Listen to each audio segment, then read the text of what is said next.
Local musician Memphis Jones tells me he's always wanted to follow in their footsteps. As a musician, Beale Street is the holy grail. I mean, Beale Street is the thing that has inspired all of my heroes. So as a musician, I would say Beale Street still has it, still does. So it's more than just a tourist trap. So much more. You can tell as soon as you put your feet on Beale, as soon as you breathe the air on Beale, you know you're standing in the middle of greatness. Beale Street is just one of those places. It always has been, always will be. Boom, boom, boom, boom. I'm gonna shoot you right down, right off of your feet. So anybody who wants to be considered a good musician, they must ply their trade here. Is Absolutely. That it? This is top in Memphis, the echelon of Memphis musicians. You've got to be the best to play here. This is the face for the entire free world, and people coming from around the world got to get in a long line, man, and they got to stand and they got to pay their dues for a long time before they're invited to a bandstand on Beale. And of course, given its importance, Elvis must have been here. Absolutely. Elvis Presley, Memphis history. This is where my heartbeat is right now, Sir Trevor.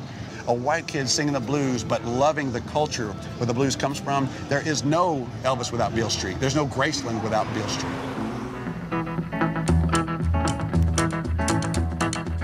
The city of Memphis is still mad about Elvis.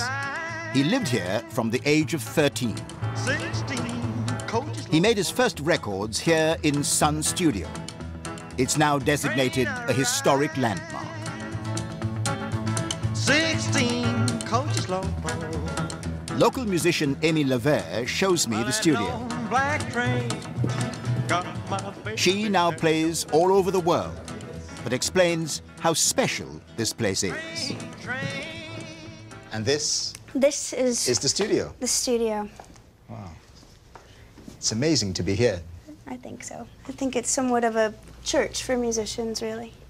There's not a whole lot to see, obviously, in this room. It's more of what you feel in this room. This ceiling, this wacky design in the ceiling here, that prevents the sound from reflecting directly back down to you. So it's actually, when that door is shut, this is a very dead, still sounding room. This was the kind of thing that exists in the first studios I ever knew when I started out in radio centuries ago. Right. It reminds me of this, and I know what you mean about the sound.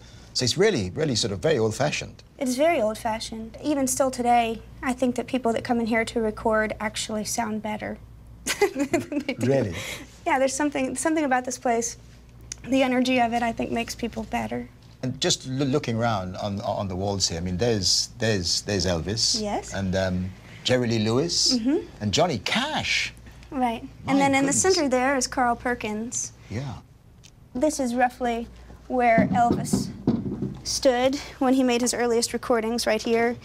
Bob Dylan came here to Sun Studio. Bob Dylan was Bob there as Dylan well. came, but not to record. He wanted to come kiss the X where Elvis stood and made these I recordings. don't believe that people actually marked the spot where he stood. Absolutely. And you'd still believe that people still kiss that X every day.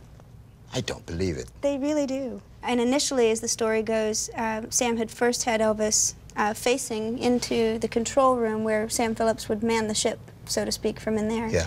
But Elvis, the Elvis that we all think we know as being the most confident, hip-shaking guy in the world, apparently would get terrified singing to Sam Phillips in that window. So he moved Elvis here to And he sing faced the other way. facing his band. Walking down by the river, he'd take me there by the hand.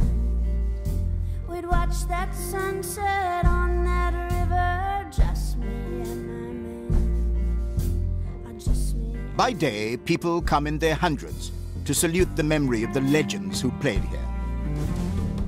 Come the evening, and it reverts to being a recording studio for artists like Amy. I look in on one recording session.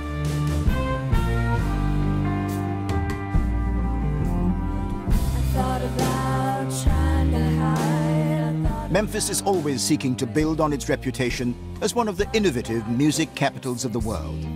In this city, you will frequently hear a fusion of country, jazz, and blues. In the river.